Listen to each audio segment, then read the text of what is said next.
Hello students, welcome to the class.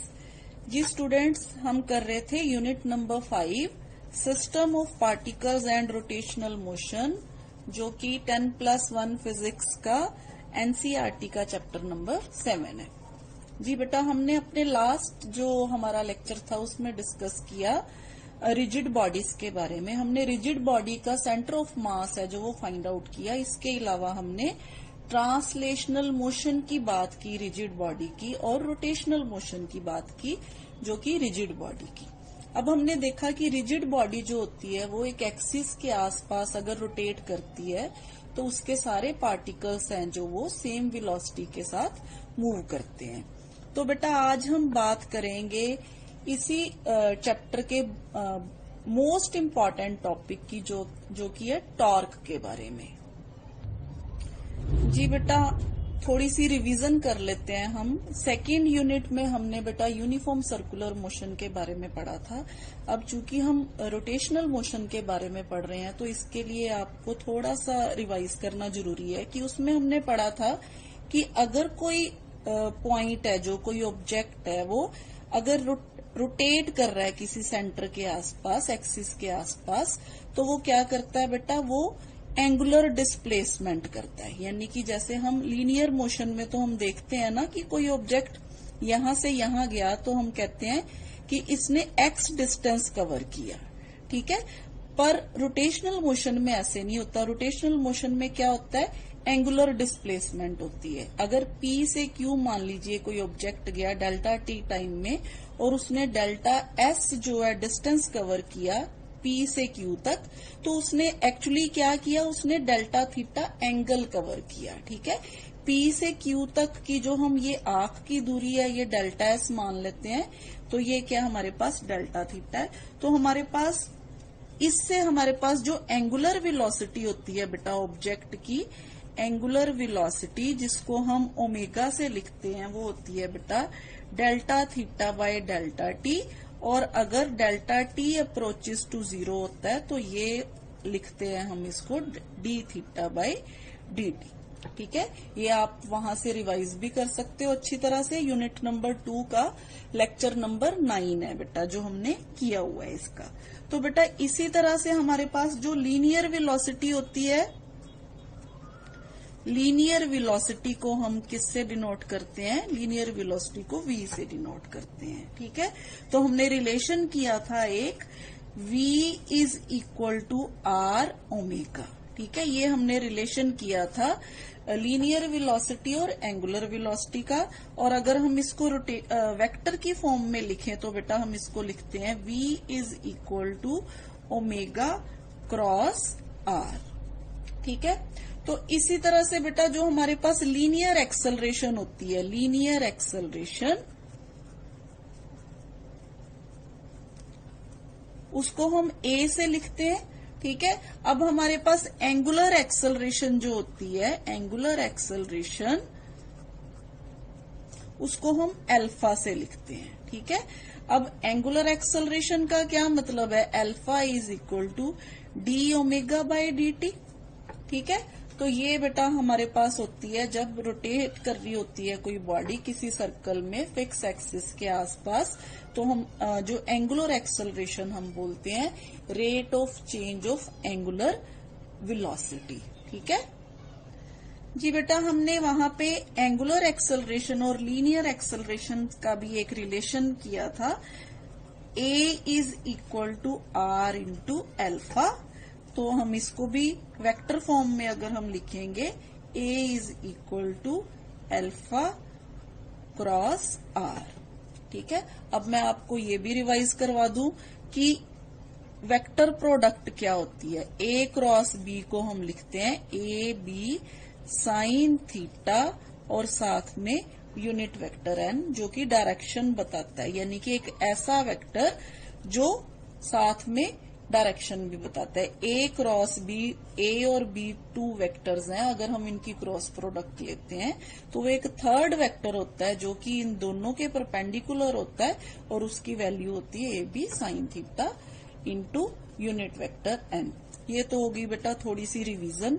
अब हमारे पास 2 types की मोशन होगी बेटा, एक तो रोटेशनल और दूसरी होगी ट्रांसलेशनल। अब ट्रांसलेशनल मोशन में हम जो वेलोसिटी होती है उसको लिखते हैं distance divided by time. Velocity is equal to X by T, ठीक है। और यहां से अगर हम x की वैल्यू निकालें तो वो क्या हो जाएगी, वेलोसिटी इनटू टाइम। सेम इसी तरह से बेटा अगर रोटेशनल मोशन की बात करें तो हमारे पास ओमेगा होता है। हमने अभी ऊपर किया कि थीटा, जो ओमेगा होता है वो थीटा बाय टी होता है, तो यहां से थीटा की वैल्यू क्या आ गई हमारे पास, ओमेगा इंटू टी, ठीक है। इसी तरह से बेटा इक्वेशंस ऑफ मोशन जो हमने ट्रांसलेशनल में की हुई है, v is equal to U plus A T, तो यहाँ पे आ जाएगा omega is equal to omega naught plus alpha T. यहाँ पे ओमेगा नोड इनिशियल एंगुलर जो है हमारे पास वेलोसिटी है, एल्फा जो है बेटा एक्सेलरेशन है, यहाँ पे एल्फा जो कांस्टेंट है और यहाँ पे एक्सेलरेशन ए कांस्टेंट है, ठीक है। ये फॉर्मूला हमने ऐसे भी किया हुआ है, v is equal to U plus A T, ठीक है। u मीन्स इनिशियल वेलोसिटी और इसको v नोट से भी लिख लेते हैं, ठीक है। तो इसी तरह से बेटा यहाँ हमारे पास फॉर्मूला था x is equal to U T plus half A T square. तो अगर हम इसको रोटेशनल मोशन में देखें तो theta is equal to omega naught T plus half alpha T square, ठीक है। यहाँ पे भी अल्फा और ए जो है वो क्या है, कांस्टेंट है। इसी तरह से एक और फॉर्मूला था बेटा हमारे पास जो हमने डिराइव किया था, v square minus U square is equal to 2ax या 2as। उसी फार्मूले से ये वाला फार्मूला, ठीक है। और इसी से मिलता जुलता हमारे पास रोटेशनल मोशन में जो इक्वेशन ऑफ मोशन है, जब कोई ऑब्जेक्ट रोटेट कर रहा होता है तो फिर हम ये वाली इक्वेशंस ऑफ मोशंस नहीं लेते, ये वाली इक्वेशन ऑफ मोशन की बजाय हम ये वाली इक्वेशंस लेते हैं मोशन की, जो सारा कुछ हमें अगर न्यूमेरिकल्स वगैरह हमने निकालने हो तो, ठीक है जी बेटा। अब हम बात करेंगे टॉर्क की। टॉर्क क्या है?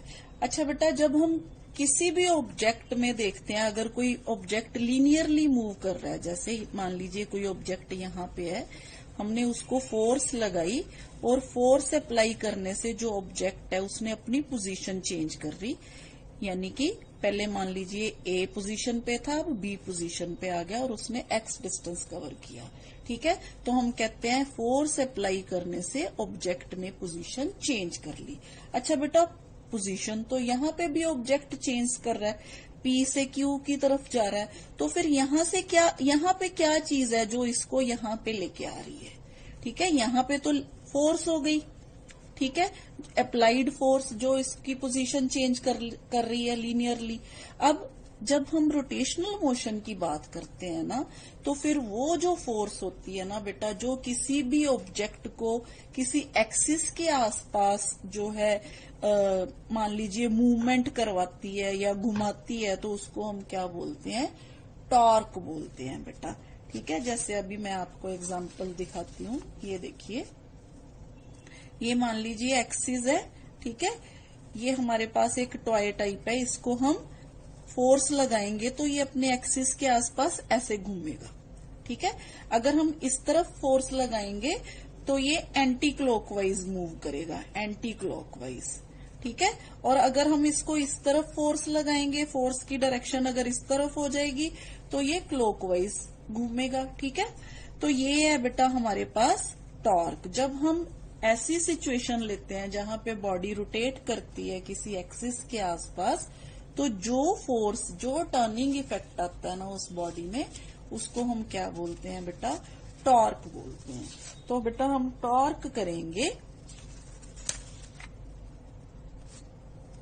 तो बेटा व्हाट इज टॉर्क और मूवमेंट ऑफ फोर्स, हम इसको कहते हैं मूवमेंट ऑफ फोर्स और टॉर्क।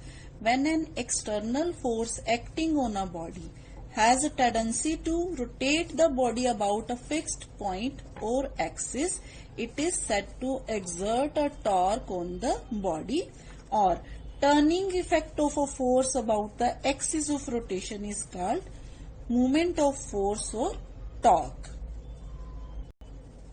और हम इसको मेजर कैसे करते हैं, and is measured by the product of magnitude of force and perpendicular distance of the line of action of force from the axis of rotation. ठीक है, तो टॉर्क को लिखते हैं बेटा हम force into perpendicular distance. Torque को जब हम ये इस वे से भी लिख सकते हैं, tau is equal to R cross F. ठीक है, ये हम देखेंगे बेटा कैसे। Torque is equal to R cross F. अभी मैंने आपको बताया कि A cross B is equal to A B sine theta होता है, तो यहां से R cross F means R F sine theta into N. जी बेटा, जैसे हमने देखा टॉर्क जो है फोर्स इंटू डिस्टेंस है। ठीक है, तो हम यहां से टॉर्क के जो यूनिट है वो लिख सकते हैं। ठीक है, तो यूनिट क्या हो गए टॉर्क के, force newton, distance means metre. तो ये हो गए बेटा फोर्स के यूनिट। इसी तरह से डायमेंशनल फॉर्मूला हम लिख लेंगे। डायमेंशनल फॉर्मूला क्या हो गया बेटा, force into distance. Force means MLT -2 और एक और डिस्टेंस आ गया तो यहाँ पे 2 आ गया। तो ये हो गया बेटा डायमेंशनल फॉर्मूला ऑफ टॉर्क। तो जैसे कि मैंने आपको बताया टॉर्क जो है, क्योंकि हम वेक्टर प्रोडक्ट अप्लाई कर रहे हैं यहाँ पे, क्रॉस प्रोडक्ट ले रहे हैं, तो टॉर्क जो है वो क्या है, एक टॉर्क इज वेक्टर क्वांटिटी। ठीक है, torque is a vector quantity.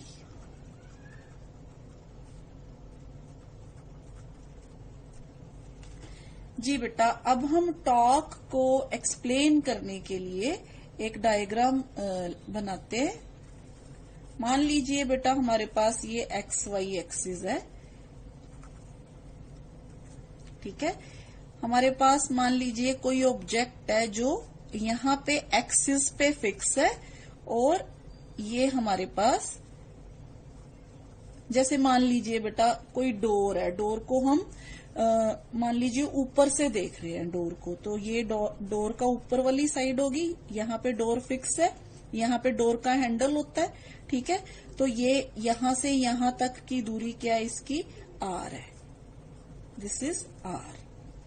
तो मान लीजिए बेटा हम डोर को खोलने के लिए या बंद करने के लिए हम हैंडल पे फोर्स लगाते हैं ना, मान लीजिए हम फोर्स है जो इस डायरेक्शन में लगा रहे हैं। ठीक है, तो अब क्या करेंगे बेटा, हम ये जिस डायरेक्शन में फोर्स है ये इसको हम प्रोजेक्ट करेंगे बैक साइड पे, और ये पॉइंट जहां पे हमारा ओरिजिन है यहां से हम एक परपेंडिकुलर ड्रॉ कर देंगे यहाँ पे एन। तो ये एंगल कितना हो गया बेटा, 90 डिग्री हो गया। ठीक है, तो मान लीजिए ये पॉइंट P है हमारा। अब बेटा ये R है, अगर मैं R को भी आगे प्रोजेक्ट कर दूं यहां इस तरफ, तो ये भी R हो गया ना। ठीक है, तो मान लीजिए F और R के बीच में जो एंगल है वो हमारे पास फाई है। ठीक है, डायग्राम क्लियर होगी बेटा। तो यहाँ पे हम क्या कंसिडर करेंगे, consider a particle lies in XY plane at a point P। ठीक है, हम कंसिडर कर लेते हैं कि पॉइंट P पे कोई पार्टिकल है whose position vector is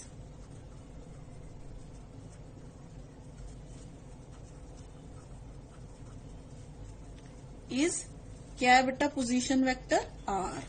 ठीक है, whose position vector is R and the position vector makes an angle theta। Position vector है जो मान लीजिए एंगल थीटा बना रही है यहाँ पे। ठीक है, and R makes angle theta. हाँ जी, किसके साथ बना रही है बेटा, विद द एक्स एक्सिस। ये एक्स एक्सिस है, ये वाई एक्सिस है, विद एक्स एक्सिस। ठीक है बेटा, तो ये तो हो गया हमारे पास जो हमने कंसिडर किया है। तो बेटा अब हमारे पास हमने मान लिया कि यहाँ पे हम फोर्स लगा के इसको रोटेट करना चाह रहे हैं, ठीक है। Suppose that a force F is applied on the particle so as to rotate it about an axis। यहाँ पे हमारा मान लीजिए एक्सिस है, जैसे मैंने आपको अभी उस डायग्राम में बताया था, ठीक है जी बेटा। सेम ऐसे ये देखिए ये एक्सिस है हमारा, ठीक है, जो यहाँ पे शो नहीं हो रहा पर यहाँ पे क्या हमारे पास एक्सिस है, और ये ऐसे ही हमारे पास पार्टिकल है, इस पे ऐसे ही हम फोर्स लगा रहे हैं, और ये जो है इसका जो डिस्टेंस है ये r है, पोजीशन वेक्टर r है, ठीक है। तो बेटा अगर हम इसको, ये देखिए हमारे पास सेम इसी तरह से ये एक्सिस है, ये हम खोलते हैं ना जो स्क्रू खोलने के लिए यूज करते हैं की, तो हम फोर्स लगाते हैं, इसको घुमाते हैं, ठीक है। तो ये भी एक तरह की टॉर्क है, ठीक है। तो बेटा इससे जो ये वाला डिस्टेंस होता है ना, ये परपेंडिकुलर डिस्टेंस जो होता है, इसको हम मूवमेंट आर्म या लीवर आर्म बोलते हैं, ठीक है। ये भी टॉर्क की क्या एक एग्जांपल है। तो बेटा यहाँ पे अगर हम मान लेते हैं कि F फोर्स अप्लाई हो रही है, तो देन हमारे पास टॉर्क किसके बराबर आ जाएगी, टॉर्क जो है जिसको हम टाओ से लिखते हैं, इसको हम टाओ बोल देते हैं बेटा, ये सिंबल है tau, is equal to R cross F। R cross F means R से F की तरफ जब हम जाते हैं तो इसका जो टॉर्क की डायरेक्शन होगी बेटा अपवर्ड डायरेक्शन होगी, क्योंकि अगर हम राइट हैंड यूज करें, हमने वेक्टर प्रोडक्ट में पढ़ा था ना कि A क्रॉस B को हम राइट हैंड कर्ल रूल से जो एक्सप्लेन करते हैं, तो फिर टॉर्क की डायरेक्शन क्या होगी इस केस में, ऊपर की तरफ होगी, ठीक है, जैसे यहाँ पे बताया हुआ है, ये देखिए ये टॉर्क की डायरेक्शन होगी। अगर हम एंटी क्लॉकवाइज जाते हैं, अगर क्लॉकवाइज जाएंगे तो ये टॉर्क की डायरेक्शन फिर इस तरफ हो जाएगी, नीचे को हो जाएगी। तो ये टॉर्क की डायरेक्शन फाइंड आउट करने का मेथड है बेटा। तो हमारे पास आ गया tau is equal to R cross F। अच्छा अब देखिए R और F हमारे पास फाई एंगल बना रहे हैं, angle between R and F is phi. तो फिर बेटा इन दोनों की क्रॉस प्रोडक्ट क्या हो जाएगी, तो टाउ किसके बराबर आ जाएगा हमारे पास, R F साइन फाई, ठीक है। तो ये आ गया हमारे पास साइन फाई। अच्छा बेटा अब ये जो ट्रायंगल बन रहा है हमारे पास ONP, इस ट्रायंगल से हम क्या करेंगे, ये वाला डिस्टेंस है जो वो फाइंड आउट कर लेंगे, जिसको हम परपेंडिकुलर डिस्टेंस कहते हैं। मान लीजिए बेटा इसको हम D से लिखते हैं, ठीक है। तो यहां से हमारे पास अगर हम देखें साइन फाई की वैल्यू जो है वो किसके बराबर आएगी बेटा, sine phi is equal to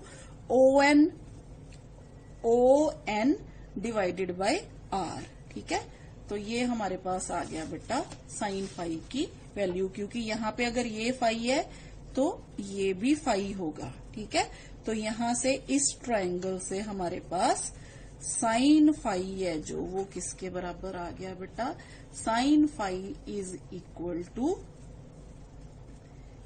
ON by R, ठीक है।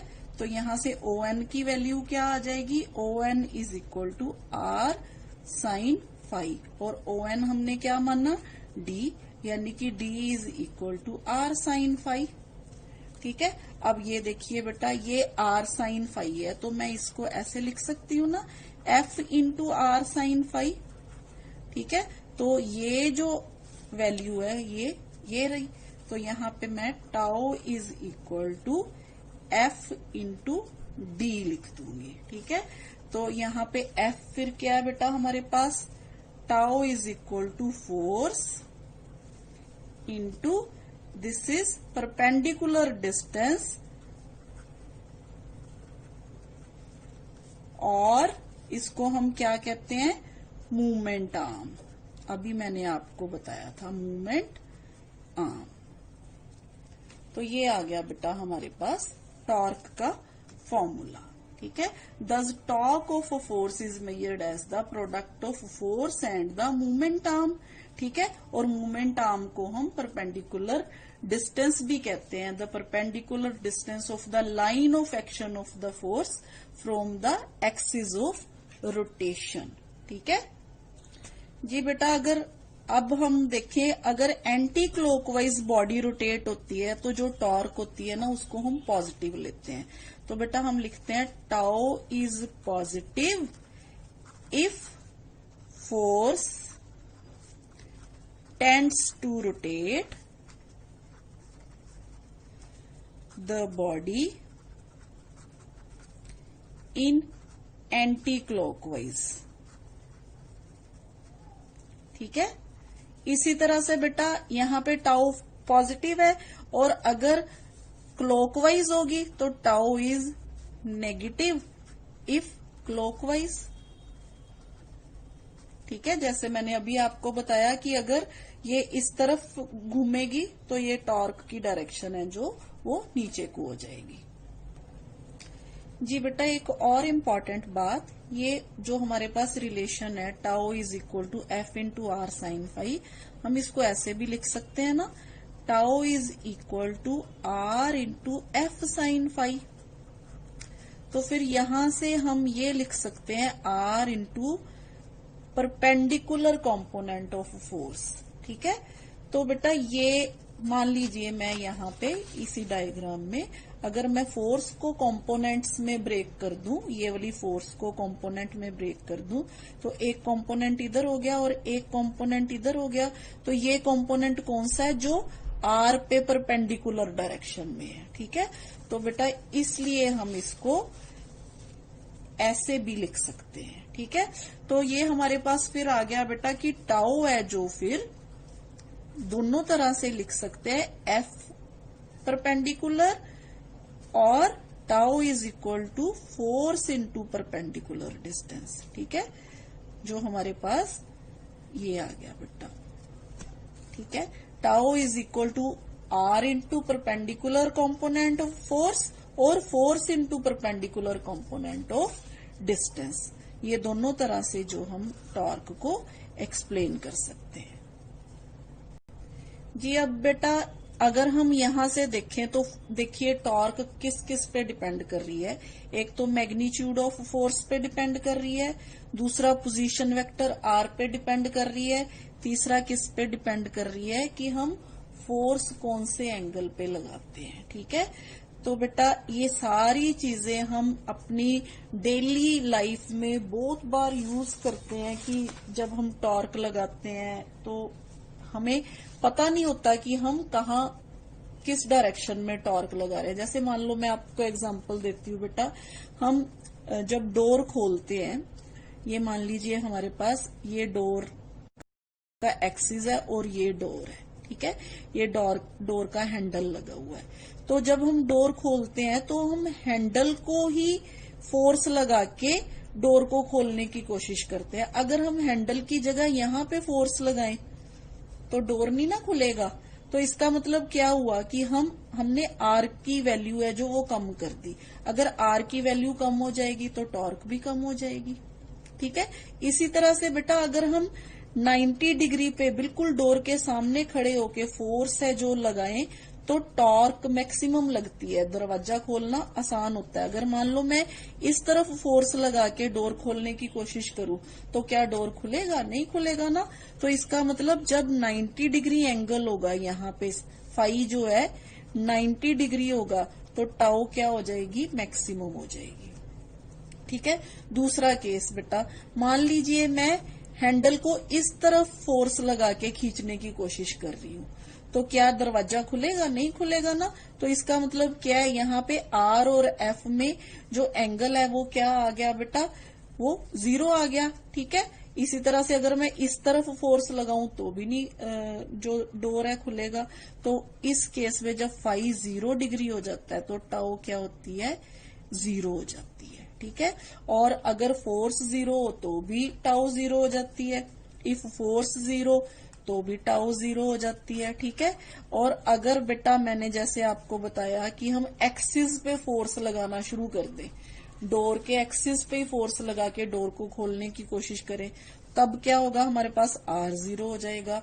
तो अगर R0 हो गया तो अगेन बेटा हमारे पास इस इक्वेशन से F is equal to R sine phi से टाउ की वैल्यू क्या हो जाएगी, 0 आ जाएगी। ये सारे स्पेशल केसेस हैं बेटा, कब टाउ मैक्सिमम होती है और कब टाउ मिनिमम होती है। जी बेटा, अब ये देखिए, ये सारे जो ये कीज होती है ना, ये टॉर्क का फंक्शन यूज करती है, मतलब ये टॉर्क के प्रिंसिपल पे वर्क करती है। जैसे देखिए, ये हमने छोटा स्क्रू खोलना है तो हमें कम फोर्स चाहिए, तो इसकी लीवर आर्म है जो वो छोटी है, ठीक है। इसका जो आर है वो क्या हमारे पास छोटा है, तो आर छोटा है तो हमारे पास टॉर्क भी कम होगी। आर की वैल्यू कम है तो टॉर्क भी कम होगी। ये आर की वैल्यू बढ़ गई क्योंकि हमारे पास स्क्रू का साइज बढ़ गया, स्क्रू का साइज और बड़ा हो गया तो आर की वैल्यू और बड़ी होगी, ठीक है। तो बेटा इस तरह से ये सारे जो हमारे पास टूल्स हैं ये टॉर्क के प्रिंसिपल पे वर्क करते हैं, ठीक है। तो ये था बेटा हमारा टॉर्क के बारे में एक छोटा सा जो हमने एक्सप्लेनेशन दी। उम्मीद है आपको क्लियर होगी बेटा। तो आज के लिए इतना ही। थैंक यू बेटा।